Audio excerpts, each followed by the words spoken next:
Namaskar, Swagat, Abhinandan, Abhar. So in the previous video, I have given you the introduction of the age and now we will discuss some important incidents of this age because ये बात करना बड़ी important है। आपको एक छोटी सी कहानी सुनाई, यहां पर भी एक छोटी सी बात करूंगा, बड़ी इंपॉर्टेंट चीजें, एक क्रक्स आपको देने की कोशिश करूंगा कि इस पूरी एज में एग्जैक्ट आप बड़ी सारे इंसिडेंट्स को याद नहीं रख सकते but you can remember the bit of it.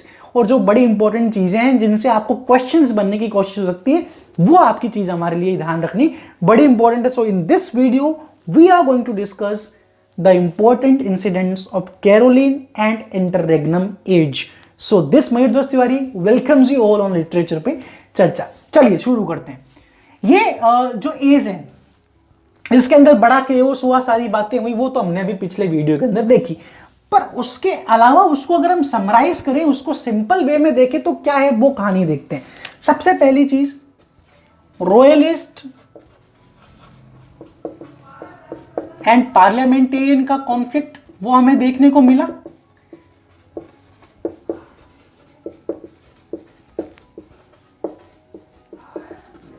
ठीक कि भाई ये हमारे चार्ल्स जी कह रहे हैं भाई मैं जो करूंगा तुम करूंगा, पार्लियामेंट कह रही है मैं नहीं करने दूंगा, और ये जो पूरी की पूरी जिंदगी है इनकी चलती रही और इवन ओलिवर क्रॉमवेल के साथ भी इन द एंड जाके यही हुआ। तो जो रॉयलिस्ट एंड पार्लियामेंटेरियंस थे उनका कॉन्फ्लिक्ट इस एज की सबसे ज्यादा इंपॉर्टेंट बात है। ये आपको आपके दिमाग के अंदर ये चीज रखनी है कि भाई रॉयलिस्ट एंड पार्लियामेंटेरियंस का कॉन्फ्लिक्ट कौन सी एज में हुआ था, तो ये अपनी Caroline age. Now let's discuss the second most important one is religious intolerance. ये आपको समझाता हूं मैं कैसे है, क्या चीज है, एक सिंपल से एग्जांपल से आपको बात समझाएंगे। इंटॉलरेंस का मतलब होता है भाई साहब सहन नहीं कर पाना, या एक बिगड़ते हालात, धार्मिक जो वहां पे हालात थे वो वहां पे बिगड़े हुए थे। अभी हम बात करते हैं कैसे, जैसे मान के चलो ये एक छोटा सा एरिया है, देखो मेरी ड्राइंग है ना भाई साहब, तरुण धवन की एक्टिंग की तरह है बिल्कुल, ठीक है। तो ये ध्यान रखना, ये अपना इंग्लैंड है जिसके अंदर अपने 1000 लोग रहते हैं, मान के चलते हैं अपन। तो यहां पे रिसर्च में मानते हैं ना, सैंपल लेते हैं, वो वाली चीज है। तो यहां पे 900 तो अपने प्यूरिटन है और 100 है अपने कैथोलिक, और हमारा किंग क्या था, कैथोलिक। तो इसने जिंदगी में गड़बड़ी आई की, इसने क्या किया कि भाई मैं जो 100 लोग हैं इनका तो मैं साथ दूंगा भरपूर, मैं अपना खून पसीना जायदाद सब कुछ दे दूंगा सर, लेकिन साथ में इनका ही दूंगा, ठीक है, और इनसे ही बात करूंगा, इनको ही सारा कुछ दूंगा मैं।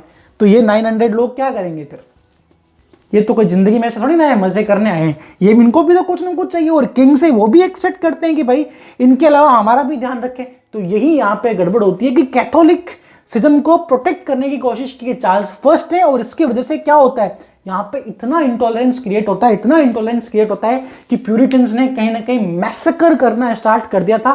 जहां पर भी कैथोलिक्स देखते थे उनको बहुत बुरी तरह ट्रीट करते थे, उनसे बहुत बेकार तरीके से बात करते थे, and they even not consider them as the humans, यहां तक की स्थिति होने लग गई थी। तो ये क्यों क्रिएट हुआ, क्योंकि वहां के किंग ने कैथोलिक्स को, ओ हो तुम हमारे बच्चे हो, मैं तुम्हें सब कुछ दूंगा, ये करूंगा वो करूंगा, उसकी वजह से दिक्कत जो है यहां पे स्टार्ट होने लगी और रिलीजियस इंटॉलरेंस यहां पे बढ़ने लग गया। Now the most important incident of this age is the closure, theatres का क्लोजर। ये आपको एक बात याद रखनी पड़ेगी, 1642 में हुआ था। इसके पीछे रीजन आपको समझना पड़ेगा। देखो यहाँ की मेजोरिटी पीपल 16 प्यूरिटन्स हैं, और मैंने आपको बताया 1640 से दिक्कतें स्टार्ट होने लगी थी, बड़ी वाली दिक्कतें जो हैं वो 1640 से स्टार्ट होने लगी थी। तो प्यूरिटन्स का एक सिस्टम होता है, प्यूरिटन्स थॉट कि भाई जीसस क्राइस्ट जो थे उन्होंने हमारे लिए हमारी लाइफ को सेक्रीफाइस किया, तो हमारी लाइफ के अंदर ये जो आनंद है, मस्ती है, मनोरंजन है, ये सब नहीं होना चाहिए, and theatre is a part of entertainment basically.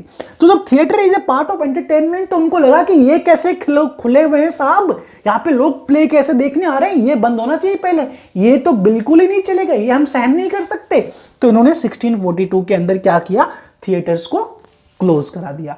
जितने भी थिएटर थे, ग्लोब, स्वान, ये अपना किंग्समैन, चैम्बरलिन, सब कुछ खत्म कर दिया और इसको लगा दिया ताला, और थिएटर्स हो गए जी बिल्कुल ही क्लोज। कहां पे, 1642 के अंदर।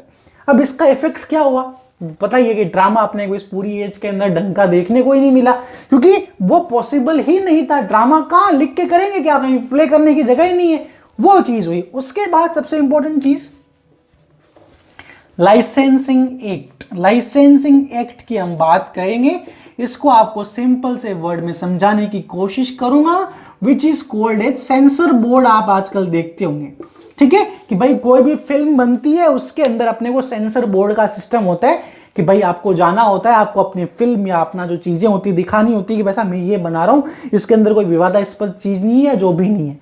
तो उस टाइम पे ये चीज हुई। वैसे तो अच्छी चीज है भाई, अगर ईमानदारी से काम करे तो अच्छा ही चीज है, बट हुआ क्या, दिक्कत क्या हो गई कि आप अगर कोई प्यूरिटन के खिलाफ कुछ लेके जा रहे हो सीधा जेल में जाओगे।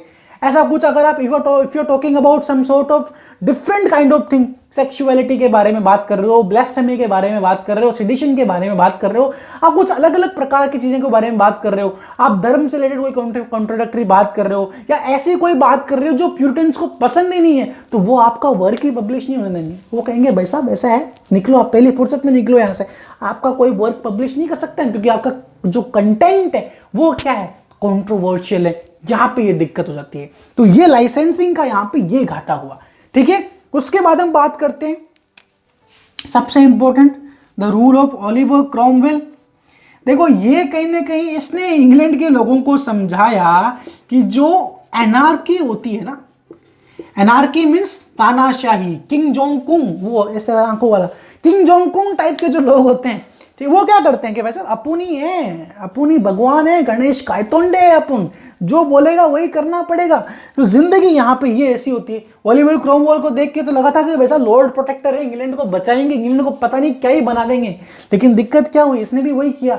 जहां पे कैथोलिक्स दिखे उनको मारना, काटना, स्कॉटलैंड, आयरलैंड, वहां की संपदा लूटना, करप्शन, अपने लोगों को हर जगह भेजना, उनसे हर चीज को लूट के आना, ये सब चीजें करने लगा। और इसकी वजह से क्या हुआ, एनार्की जो रूल होता है वो कहीं को पसंद नहीं आता है। और वही चीज यहां पर भी देखने को मिली कि इस रूल के अंदर ही लाइसेंसिंग भी आया था और लोगों को बहुत ज्यादा दिक्कत हुई थी। आई होप आपको यहां तक बातें समझ में आई होंगी। और सबसे ज्यादा इंपॉर्टेंट इसके बाद लास्ट सबसे इंपॉर्टेंट चीज जो है, यहां पे इंग्लैंड के अंदर द डेथ ऑफ मोनार्की हो गई, ठीक है। मोनार्की की डेथ का मतलब कोई किंग नहीं है अभी यहाँ पे, there is no king in this age. और उससे क्या हुआ, उससे कहीं ना कहीं जो रॉयलिस्ट टेम्पर है, जो रॉयलिस्ट लोग हैं, जो हर एक चीज है, इंग्लैंड को उसका खामियाजा पूरी तरह से भुगतना पड़ता है। एंड कहीं ना कहीं वहां का बिजनेस इफेक्ट होता है, वहां की सोशल लाइफ इफेक्ट होती है, इंग्लैंड का कहीं ना कहीं एक जो ओरा था यूरोप के अंदर वो इफेक्ट होता है, हर एक चीज इफेक्ट होती है। And these are basically the most important incidents of this age. And मैं कोशिश करता हूं, हमेशा कोशिश करता हूं कि आपको short, sweet and simple way के अंदर आपको ये चीज समझ में आ जाए। और अगर आपको आती है तो कुछ नहीं करना था, वो जिंदगी में पड़े नहीं है, सिर्फ लाइक करना है, ठीक है, शेयर करना है, सब्सक्राइब करना है। और वही बात 500 सब्सक्राइबर कराइए, उसके बाद आपके साथ लाइव क्लासेस होंगी, लाइव आपको हर एक चीज दिखाने की कोशिश करूंगा, प्रश्न करने की कोशिश करेंगे, क्वेश्चंस करने की कोशिश करेंगे, और इस तरह के वीडियो तो आपको हमेशा मिलते ही रहेंगे। तब तक के लिए जय हिंद, जय भारत, नमस्कार।